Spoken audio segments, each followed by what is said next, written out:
مرزا نبیل کے والد کا نام مرزا غلام حسین تھا، اگرچہ بعض تذکروں میں ان کے والد کا نام مرزا آغا جان کاغذ فروش بھی ملتا ہے، جو تاریخی تنازع کا باعث رہا ہے۔ دلی اس وقت مغلیہ سلطنت کے زوال کے دور سے گزر رہی تھی اور سیاسی افراتفری نے مرزا نبیل کے خاندان کو متاثر کیا۔ جب وہ صرف 7 برس کے تھے، ان کے والد نے دلی سے لکھنؤ ہجرت کی، جہاں نوابی تہذیب اپنے عروج پر تھی۔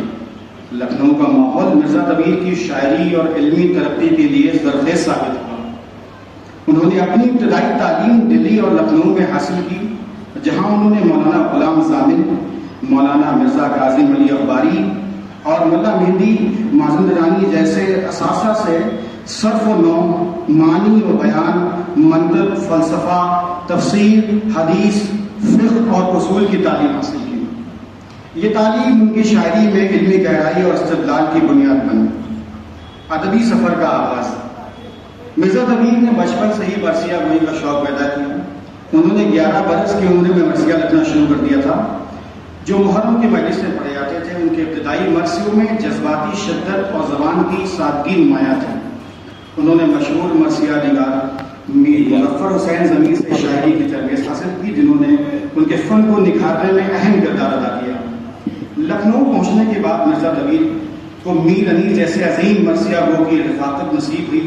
جن کے ساتھ ان کی دوستی اور ادبی مسابقت نے مرثیہ نگاری کو نئی بلندیوں سے ہمکنار کیا۔ مرزا نبیل کی شاعری میں لکھنؤ کی نوابی تہذیب کی جھلک نمایاں ہے۔ انہوں نے مرثیہ نگاری کے ساتھ ساتھ دیگر اصناف شاعری جیسے غزل، مثنوی، رباعی، سلام، نوحہ اور دیگر اجزاء میں اب آزمائی کی ہے، لیکن ان کی بنیادی شناخت مرثیہ نگار کی حیثیت سے قائم ہوئی۔ دبیر جیسا کوئی سچ ہے آفتاب نہ تھا، مگر انیس تمہارا کوئی جواب نہ تھا، انیس تمہارا کوئی جواب نہ تھا۔ دبیر جیسا کوئی سچ ہے آفتاب نہ تھا، مگر انیس تمہارا کوئی جواب نہ تھا۔ سبق فرمائیں بطور خاص۔ اٹھا کے مرثیہ گویوں کی دیکھ لو تاریخ، اٹھا کے مرثیہ گویوں کی دیکھ لو تاریخ، بجز انیس خدا سخن خطاب نہ تھا، خدائے سخن خطاب نہ تھا۔ یہ آج مرثیہ خوانی ہمیں بتاتی ہے، یہ آج مرثیہ خوانی ہمیں بتاتی ہے،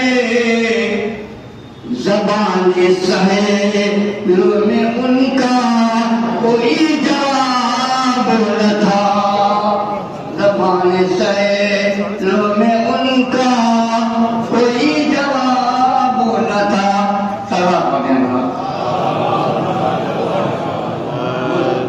عباس بادشاہ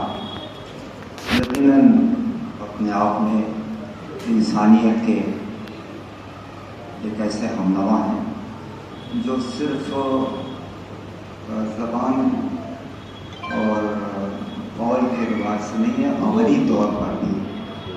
انہوں نے وہ کارنامہ نمایاں انجام دیا ہے جس کی ستائش ہونی چاہیے۔ خاص طور سے جو جمود کی کیفیت تھی الہ آباد میں شاعری کے حوالے سے چند نشستیں ہو جاتی تھیں اور ہم اشعار پر ایک خوش ان بڑے ناموں ایک بڑے پیمانے پر علماء کو یکجا کرتے اور تبادلہ خیال کے بڑی بات جہاں سے ڈاکٹر قمر عبدی صاحب نے اپنی بات ختم کی، تھوڑا سا آگے میں ایک بند پڑھ کے اپنی نظم سے اسے محدود کرتا ہوں کہ ایک قطرے کو جو تم بس کو بزم کر بہرے امواج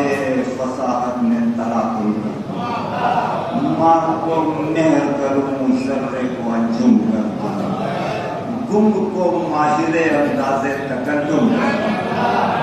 درد سر ہوتا ہے پیرن نہ فریاد کریں بلبلیں اس سے گلستان کا سبق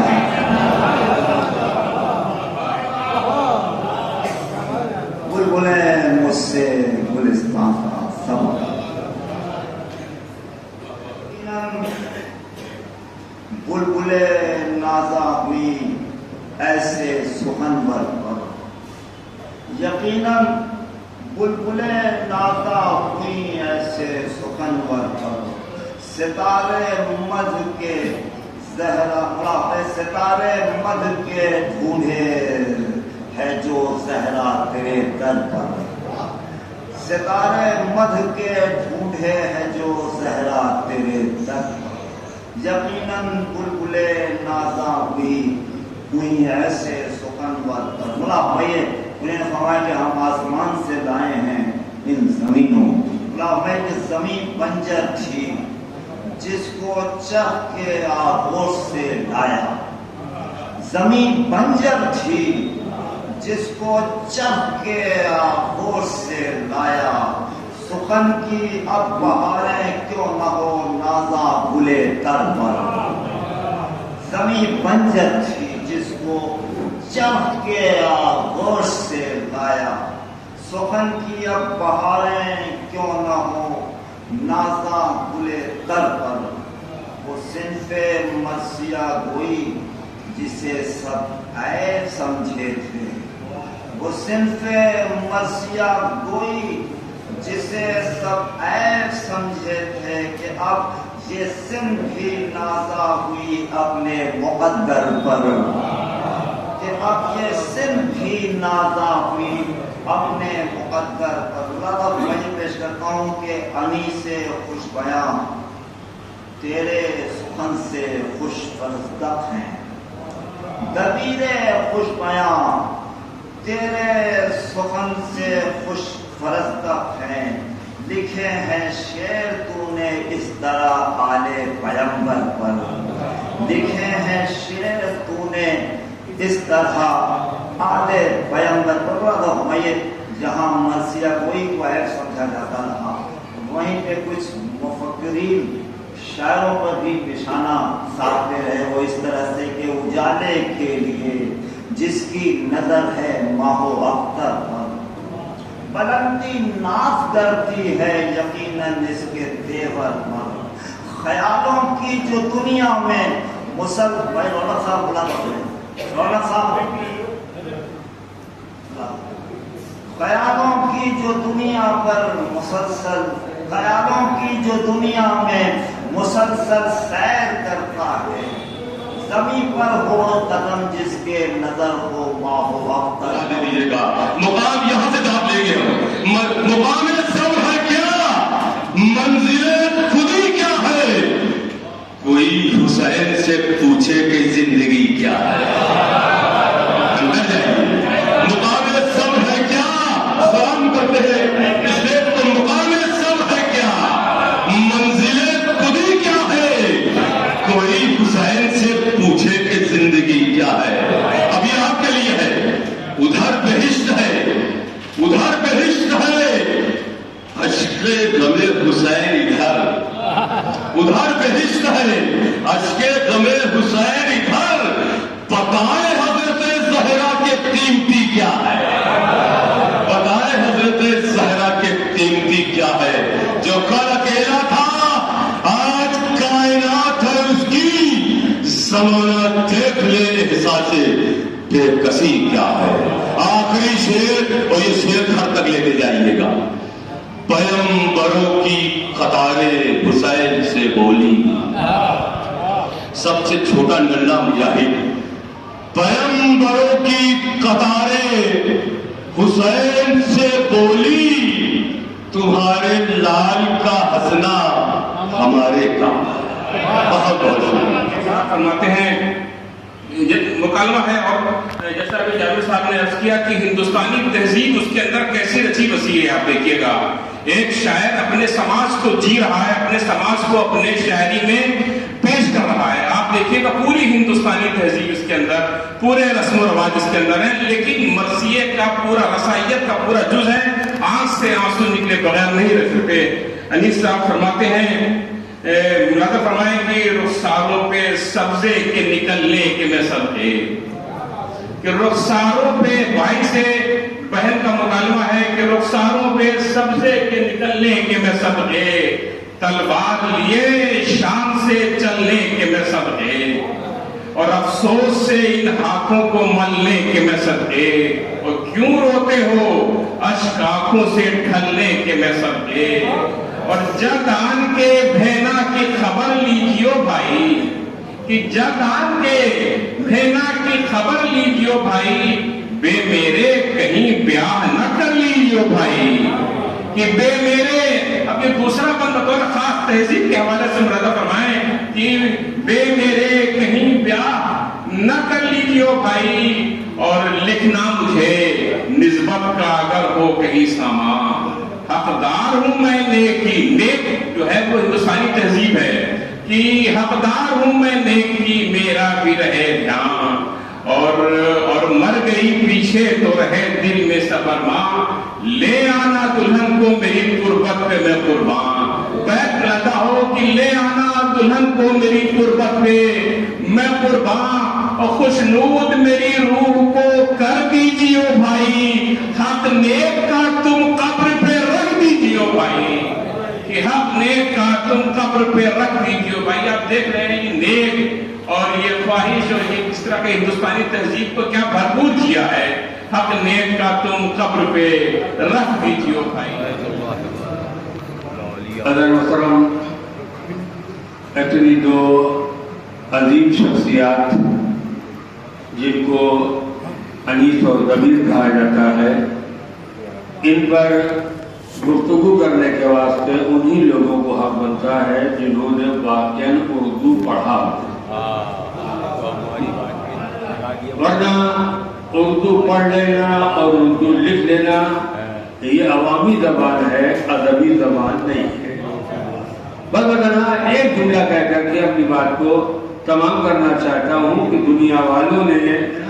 انیس و ضمیر کے ساتھ جو سب سے بڑی ناانصافی کیا اور اپنی جہالت کا اعتراف کرتے ہوئے نصاب تعلیم سے ان دونوں کو نکال دیا، ان دونوں شخصیتوں کو، ان دونوں کے مرثیوں کو نصاب تعلیم سے نکال دیا۔ یہ در حقیقت اگر ہم اور آپ غور کریں تو ہمیں اندازہ ہوگا، کیونکہ آج کا استاد اپنے اندر یہ صلاحیت نہیں پاتا تھا کہ انیس و ضمیر کے مرثیے کو پڑھایا جا سکے، لہذا راہ فرار کے واسطے بہترین ذریعہ تھا کہ اسے نصاب تعلیم سے نکال دیا جائے تاکہ ان کی بھی عزت بچ جائے اور ہماری بھی عزت بن جائے۔ الحمدللہ۔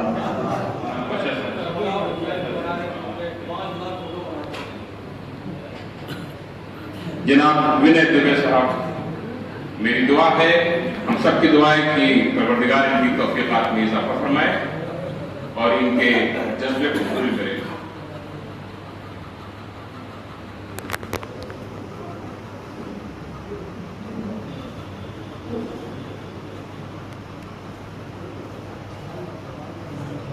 شاہ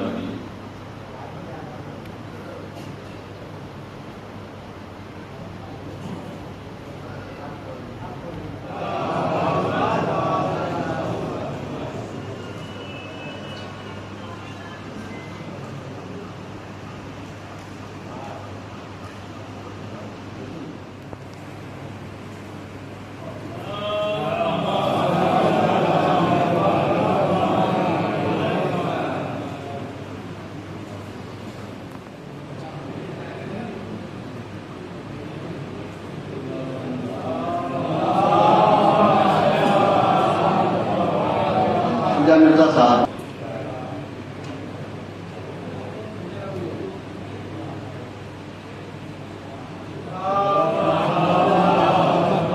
اب میں اپنے چھوٹے بھائی اس محلے کے سباسد جناب اصحاب حسین صاحب سے گزارش کرتا ہوں کہ ڈائس میں تشریف. عامر کمال صاحب، جناب عمر کمال صاحب،